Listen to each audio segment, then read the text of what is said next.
Hello students. तो देखिए उदाहरण 3 समुच्चय ए बराबर 1 4 9 16 25 डॉट डॉट को समुच्चय निर्माण रूप में लिखिए। यानी जो ये समुच्चय दिया गया है इसको समुच्चय निर्माण रूप में लिखना है। तो चलिए कॉपी पर लिखते हैं हल, इसको सोल्व करते हैं। तो सबसे पहले लिखेंगे हल, इसके बाद जो सेट दिया है उसको लिखेंगे। तो सेट दिया है ए बराबर 1 4 9 16 25, उसके बाद डॉट डॉट डॉट दिया है। ठीक है, इसको लिखना है समुच्चय निर्माण रूप में। तो चलिए यहाँ पर लिखते हैं समुच्चय निर्माण रूप। समुच्चय निर्माण रूप, तो ये हो गया समुच्चय निर्माण रूप। इसके बाद देखिए कैसे लिखेंगे समुच्चय निर्माण रूप में। तो इस सेट को ए नाम है तो ए नाम ही रखते हैं इसको। ठीक है, फिर यहाँ मझला ब्रैकेट देना है। तो इसको पहले हम लोग देखेंगे ये किस तरीके से लिखा गया है, तब हम लोग समुच्चय निर्माण रूप में लिखेंगे। ठीक है, तो यहाँ देखिए ये रफ कर रहे हैं, यहाँ पर क्या कर रहे हैं हम, रफ। ठीक है, तो देखिए ये 1 4 9 16 25, इसके बाद डॉट डॉट लगा है। तो ध्यान दीजिए आप कि ये कैसे लिखा गया है। ये 1 4, अगर ध्यान दो तो यहाँ पर 1 का वर्ग 1 है, 2 का वर्ग 2 है, 2 का वर्ग 4 है, यहाँ पर 3 का वर्ग लिखा गया है, यहाँ पर 4 का वर्ग लिखा गया है, यहाँ पर 5 का वर्ग लिखा गया है। ठीक है, 5 का वर्ग 25, 4 का वर्ग 16, इस प्रकार से डॉट डॉट आगे चलता रहेगा। ठीक है, तो यहाँ पर देखो पैटर्न क्या चल रहा है। तो यहाँ पर 1 2 3 4, यानी कि ये जो है बेस इसका बदल रहा है। ठीक है, क्या बदल रहा है, बेस बदल रहा है।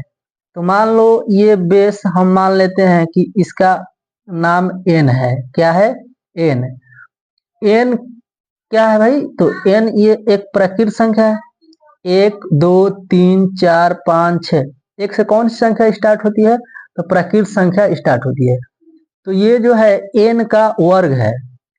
n मतलब हो गया प्राकृत संख्या, अब प्राकृत संख्या का मतलब हो गया कि 1 से स्टार्ट होगा और देखिए डॉट डॉट लगा है तो अंत तक जाएगा। ठीक है, वर्ग यानी सभी प्राकृत संख्याओं का वर्ग दिया गया है। तो यहाँ पर हम लिखेंगे कि ये जो दिया गया है अवयव, इन सब का नाम क्या है, x है। और ये x किस तरह के हैं, तो ये x इस तरह के हैं कि x बराबर n का वर्ग। जहां जहां ये देखिए ये जो साइन है ये संकेत जहां का है। ठीक है, इसको मैथ में जहां पढ़ते हैं। ठीक, इस साइन को मैथ में जहां पढ़ते हैं याद रखना है। ठीक है, जहां n belongs to capital N। देखिए यहाँ पर n belongs to capital N। क्या n जो n है ये सभी संख्याएं प्रकृत में है, तो क्या इसमें डॉट लगा है, तो बिल्कुल लगा है। यानी कि n सभी के सभी क्या है, कैपिटल N में है, यानी प्रकृत संख्या है। तो यहीं पर इसका ब्रैकेट बंद कर देंगे। ठीक है, ये लिमिटेशन नहीं है, ये अनलिमिटेड चलता रहेगा। तो ये हो जाता है इसका आंसर। ठीक है, तो स्टूडेंट्स इसका स्क्रीनशॉट ले लीजिए। फिर चलते हैं अगले एग्जाम्पल पर।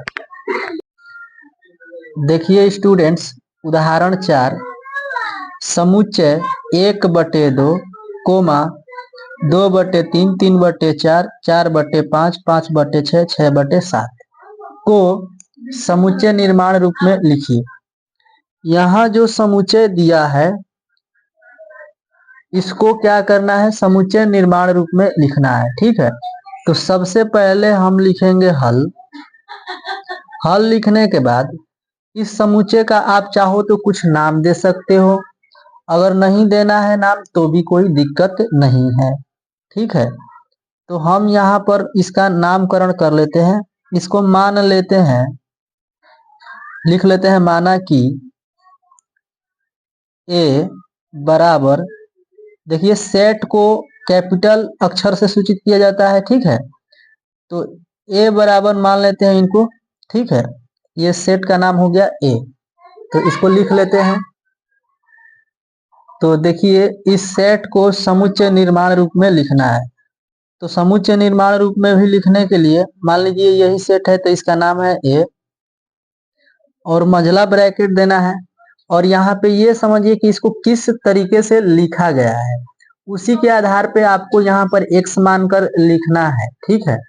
तो देखिए यहाँ पर 1/2, फिर है 2/3, 3/4, 4/5, 5/6, 6/7, इस प्रकार से है।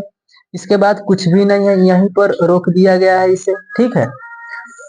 तो यहाँ ध्यान दो आप कि इसको लिखा कैसे गया है और इसको कैसे लिखा गया है, इसको कैसे लिखा गया है, ठीक है। सबको ध्यान दो, ठीक है।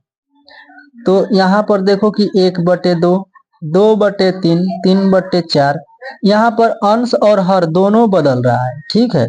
यहाँ पर दोनों बदल रहा है, तो इसको लिखने का तरीका क्या होगा, ध्यान दीजिए। इसको हम लोग बोल सकते हैं कि एक जो है अंश जो है हर से एक कम है, या ये भी कह सकते हैं कि हर जो है अंश से एक ज्यादा है। देखिए हर जो है अंश से एक ज्यादा है, ठीक है। तो यहाँ पर ध्यान दो कि एक अंश में हो गया तो नीचे 1+1 कर सकते हैं, बिल्कुल। अगर अंश में 2 है तो नीचे 2+1 है, तो 2+1 मिलकर 3 हो जाएगा। और यहाँ पर 3/3+1 हो जाएगा, यानी 3 में 1 जोड़ो तो 4 होगा। और इसी प्रकार से यहाँ पर 4/4+1 यानी 4+1 यानी 5 हो जाएगा यहाँ पर।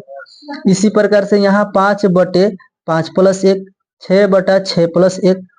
तो यहाँ पर ध्यान दो क्या बदल रहा है, 1, 2, 3, ये जो बदल रहा है उसको आप n मान लो, जो बदल रहा है उसको आप n मान लो। तो देखो ये बदल रहा है अंश, तो अंश को 1 मान लिए। हर में 1 जो है फिक्स है, हर देखिए सब में 1 है, सब में +1 है ना, बिल्कुल है। और बदल रहा है जो, उसको हम लोग n मान लेंगे। तो ये जो बदल रहा है वही यहाँ भी है, देखिए 2 है तो यहाँ भी 2 है, यानी कि n/n+1, यानी कि ये जो लिखा गया है इन सबको क्या मान लेते हैं हम, x। तो यहाँ पर लिखेंगे x, कोलन लगा देंगे, उसके बाद फिर लिखेंगे x। ये x किस तरह से लिखे गए हैं, तो n/n+1 के फॉर्म में लिखे गए हैं। तो यहाँ लिख लेंगे n+1, फिर कोमा देना है।